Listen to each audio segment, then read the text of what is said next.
Hello and welcome to another Sky Sports Fantasy Football Game Week preview. This week we're looking ahead to Game Week 17 after a fairly average Game Week 16. We obviously just had Wolves and Fulham last night, which did go well for those who gambled, at least for those who went for the attackers. For someone like me in my second team who went for Leno, it didn't go as well. I was really praying for a penalty save when Hwang took that penalty, but for those who went for Hwang, for those who went for Cunha, it definitely worked out for you guys.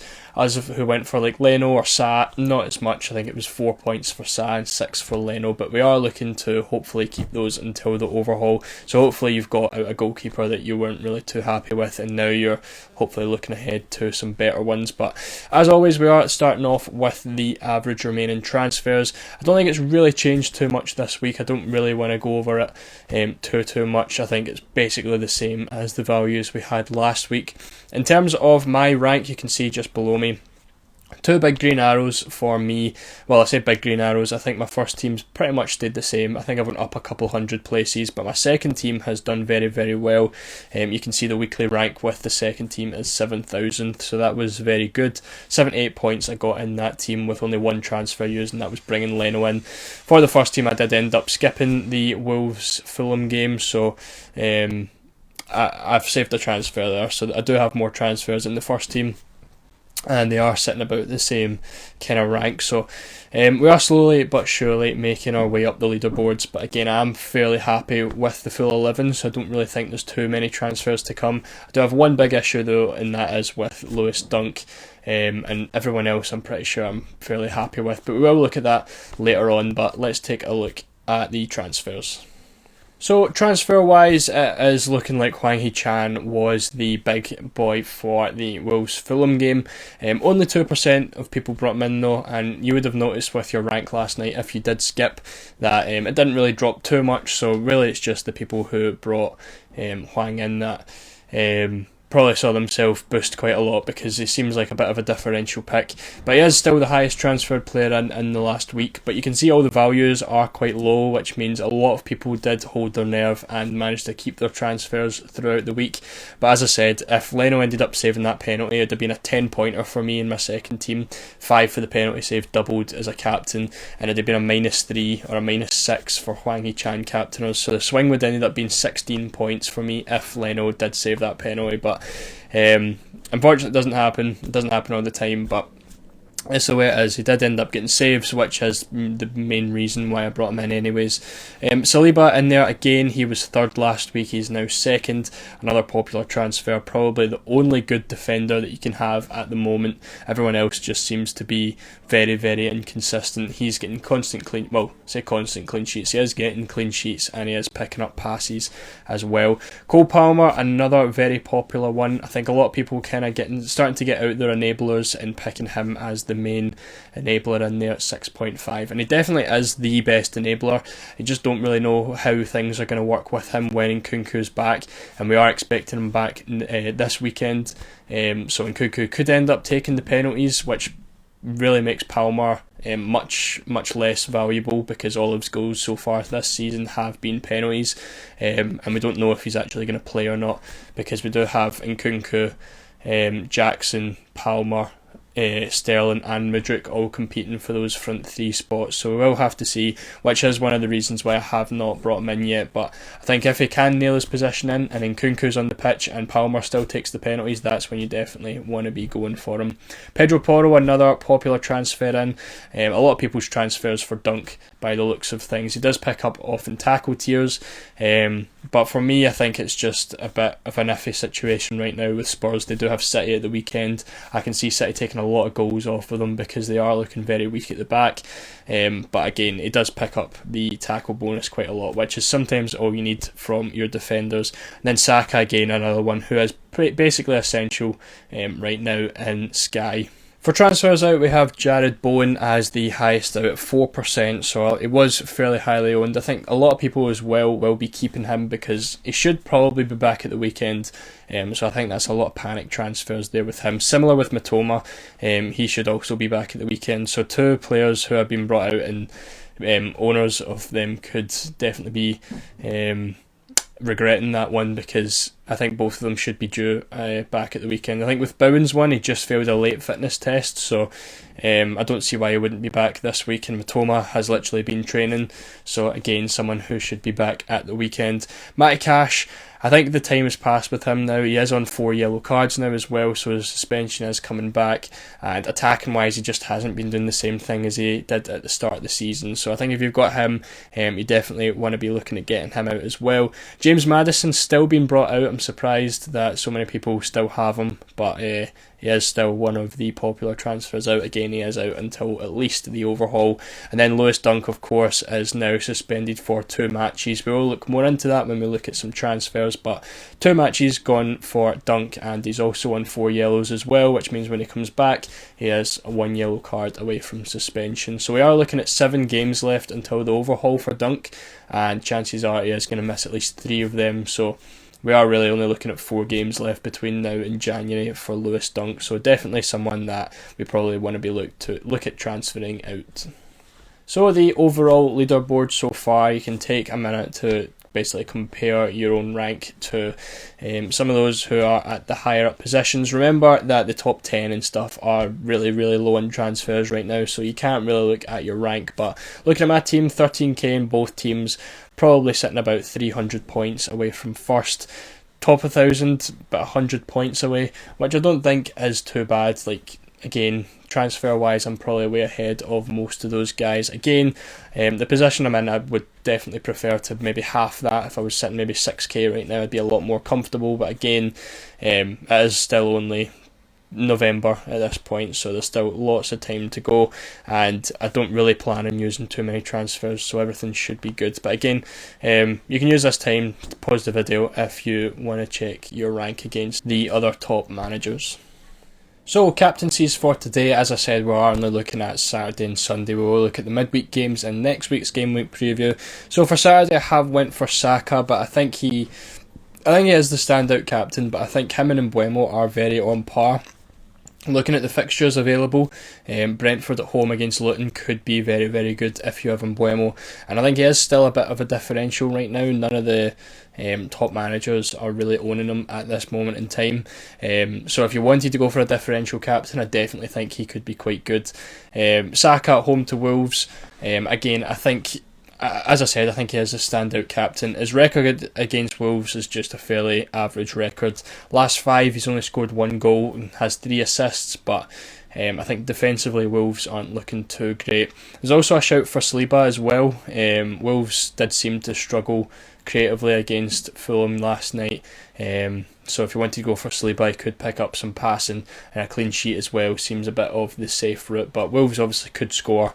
And then you could end up eating your fist with that one, because Saka does look like a fairly decent captain. As a differential pick, I have opted for Isak this week. I think against Man United, he's definitely got some potential, and obviously with Callum Wilson ruled out with injury for a couple of weeks, he is now going to be Newcastle's starting striker, which is really the main reason why we do avoid him, because there is a lot of rotation between those two. But when you can guarantee one of them starting, I think whoever plays up front for Newcastle is definitely a deadly asset. And I had him for a little bit while Wilson was out injured, and he was getting a good amount of points, so I do think if you wanted to go for him, it's definitely an option. Maybe if you've got someone like Dunk and you want to just get rid of him, someone like Bowen, you could go for Isak, because it's on Saturday, so you're not really getting any fixture gains out of it. So if you do have someone who is just ruled out, I think Isak could be a fantastic differential at 9 million. On Sunday, I have went for Haaland over Salah. As I said, I do think Spurs' defence is just a bit leaky. They have conceded 9 goals in their last 5, and that's including their clean sheet 4 games ago. So last 4 games they've literally conceded 9 goals, and that's really with a very struggling defence. Last 5, Haaland has 7 goals and 2 assists. And when you're looking at the shots taken against Spurs, I think the last 3 games anyway, I think it was Wolves, Villa, and whoever they played in between that. I think it would have been Chelsea before that. had like 16, 19 and 18 shots. So if you're looking at 15 plus shots that Man City are going to take, I think you can guarantee Haaland's going to score at least one of those. So for me, I think Haaland just edges it over Salah, and he might end up being one of these weeks where Salah is the most popular captain, because on paper he does definitely have the easier fixture. But for me, I do think with the way Spurs are conceding shots right now, Haaland is the one to go for. And obviously, as I was saying, Nkunku is likely to be back at the weekend. So if you wanted to get him in on Sunday against Brighton without Dunk, could definitely leak a few goals. And just back from injury, I think he could be a fantastic differential as well. But obviously, he might not actually play. This is why he's down as a differential pick. But could always end up doing very, very good against Brighton. So transfers then, we are starting off with Lewis Dunk. This could also apply to Matty Cash, as he's also a defender, but I've went for Mbeumo, Gross and Zinchenko. You can see their fixtures on the right hand side. Mbeumo, same price, obviously as a midfielder, so you are going to need 4 at the back for this change. I think when you're considering the fact that Dunk is missing the Chelsea and Brentford game, he is due to come back for Burnley and Arsenal, and a lot of people will be considering holding him for the captaincy against West Ham, but you really have to gamble on the fact that he's not going to get booked against Arsenal. If he gets booked against Burnley, obviously he misses the Arsenal game, but if he gets booked against Arsenal, then you are missing that captaincy day. So for me, I do think you've just got to get rid, because like I said earlier, you are only I would say max getting 4 games. Realistically, it's max getting 5 games until the overhaul, but he probably will get a booking in that period, and you are really looking at 4. Gross as well, I've went for him because he is the captaincy for the Crystal Palace game. I think when you're looking at the Brighton defence, you're probably expecting Palace to score at home. I don't think you'd want a Palace defender either, because someone like Anderson probably is not going to get passes, because Brighton will probably take all of that up, and I doubt they're going to get a clean sheet either. So what you're really looking for is probably a Brighton attacker over a Palace attacker. There is always the option of someone like Edward, but Brighton attacking wise, Gross, if he's playing centre mid, would be absolutely fantastic. Obviously he did start centre mid, get 2 assists, was right on for passing, and then he got moved to right back when Lamptey got injured. So hopefully they do have a replacement this week, and Gross is playing in the midfield, because he's so lethal, and he does pick up so many tiers. He can get shots, he can get passes, he can get tackles, and he's 8.2 million as well, so you don't really have to worry about budget there as well. And I will look, when we're looking at the fixture gains, I do think you can captain Gross 3 times before the overhaul, so we will look at that. But again, I do think when you're looking to try cover that captaincy, is probably a very good option. But again, you are going to need a 4 at the back formation for that. And then I went for Zinchenko, probably for those who are struggling with 3 at the back right now. Another defensive option. Zinchenko's made his way up to the 3rd highest scoring defender this season, behind Saliba and Trippier. And he is picking up passes every week. He's picking up tackles on the odd occasion, and he obviously can get assists, clean sheets and goals as well, playing at left back. And I think the fixtures, when you look down the bottom, they aren't fantastic, but they are still fairly decent. Like, you could expect passing against Wolves, Luton, Aston Villa as well, and you know how leaky the Brighton defence is as well, with it being a home fixture. He could definitely get involved in some goals as well. So I think really the only difficult fixtures there will be the Villa game and the Arsenal game, the Liverpool game, but I actually think he could be a very good option up until the overhaul, and again a big differential, but you are going to need 0.5 million in the bank to do that. Then looking at Jared Bowen, of course the previous transfers also apply, as Sky is flexible in terms of the transfers, but around his price, I think these 2, as I mentioned, as differential captains could definitely be a good option. Looking at Newcastle's fixtures, they are a bit of a mixed bag, but he definitely could get the goals against United, and then the other 4 really have leaky defences. Do have to consider though, when the Spurs fixture comes round, Romero will be back, so the defence might be a bit more solid, but it's definitely one that he can score in. And then we're looking at Nkunku as well. Again, very, very decent fixtures, and they do have that single game day against Wolves on Christmas Eve as well. So if you are looking at getting rid of Bowen, I do think these two are very good picks. But of course, if Bowen's fit, I would just be staying there because he's a very, very good asset. And then looking at the games for West Ham, Palace, Spurs, Fulham, even Wolves and United, you can definitely get some hauls against them. So before we look at some of the fixture gains, I have updated the best captaincy list. You can see it in this table here with the remaining games to go. I've got the main four that you probably expect to have up until the overhaul. That's Haaland, Salah, Saka and Son. And then I've obviously got Gross, 3 captaincies here. So I've got them on the Gameweek 18th, the 9th of December, the Saturday. Then I've got them for the Thursday on the whatever the December, the 19th I think it is. And then I've also got them for the Tuesday right before the overhaul. So if we're going to go look at the captains, the first one was this Saturday here in Gameweek 18. Now, originally I did have Salah here. Early kick-off against Crystal Palace. It's not going to be an easy game. For me, I was looking at this and I thought, do you know what, I think Gross against Burnley at home could definitely be a better captain. I think the Liverpool game has like 1-0 written all over it. And I think it's really going to be a difficult one for Liverpool. And of course Palace at home, like going to Palace is always a difficult game for anyone really. Whereas I think Brighton at home against Burnley, he's going to get tears and he has a very good chance of picking up some attacking returns as well. So that's why I went for that. Obviously you can argue, you can go for Salah. Salah of course does cover him off as well. So we do have 2 captaincies left, which is this Thursday, which is obviously the captaincy against Palace. And as I just said, it will be a very difficult fixture for Brighton, but you do have the backup of Gross picking up the passes, the shots, the tackles. Is all definitely possible for him as well. And then finally we do have again the single game day against West Ham, another one where Gross has the backup of all the tiers and of course could pick up some bonus as well. So I do really think you do have a shout of captaining him 3 times, so definitely an option for those of us with Lewis Dunk and can make that transfer.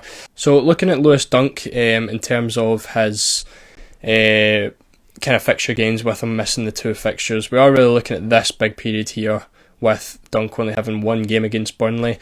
So a lot of teams you can see do have 4-for-1s. Bournemouth have a 4-for-1, Burnley, Chelsea, Palace, etc, etc. Like, it just looks like a very good move, like a sensible move to get rid of Dunk, because if he then get booked against Burnley, then he is also missing that Arsenal game, etc. You could just keep moving that on, and that booking is just going to lie over your head.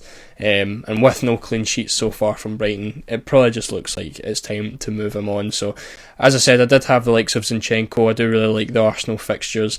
I think if you've got Cash and Dunk to get rid of, and you're at 3 at the back, you are definitely in a much worse position. But I think Tsimikas could be a good placeholder if you've not got him. If you've got both Dunk and Cash, I think I would give Cash another week and then go on to Romero. That way, Romero is someone that most of us are going to want, so at least that way, with the lack of defenders right now, you are still getting a good one in if you give it another week. And then the Villa fixture against Bournemouth, at least you can give them that, and then you can get rid before Man City. So I think Man City's the last game for Romero's suspension, and then Thursday night you can move on to him. That way you get Cash for the City game and the Bournemouth game, and then just move on to Romero next Thursday. I think that's probably the best bet. If you've got Cash, I would probably just get rid this weekend, and if you don't have Dunk, but if you've got, say, Dunk and Cash, I would probably just try to get Dunk moved on and then give Cash another week so you can get Romero. This is obviously if you are struggling for defenders, but in terms of other fixture gains and stuff, there is a... No, there's not. I thought there was one for West Ham, but I don't think there is actually. We'll see what other fixture gains there is. Newcastle, any 3-for-1s. Liverpool have a 3-for-1 over Newcastle starting on Sunday. Palace have a 3-for-1 over Newcastle on Sunday. Brighton have a 3-for-1 over Newcastle on Sunday. So the Bournemouth and Villa. Again, always something you could consider if you've got a Newcastle player you want to get rid of. Maybe someone like Trippier. Trippier onto Van Dijk possibly could be an option, because these 3 fixtures are very, very good for Liverpool. So again, you could give Trippier against Man United, move him on to Van Dijk or something if you wanted, even Trent. Honestly, other than that, I don't really see too much. Next Wednesday, Arsenal have a big gap there with those fixtures. So Chelsea 3-1, Palace 3-1, Everton 3-1, Fulham, City have a 3-1, Newcastle have a 3-1, Forest have a 3-1, Spurs have a 3-1 with the captaincy against Forest. So even maybe Saka to Son could be an option.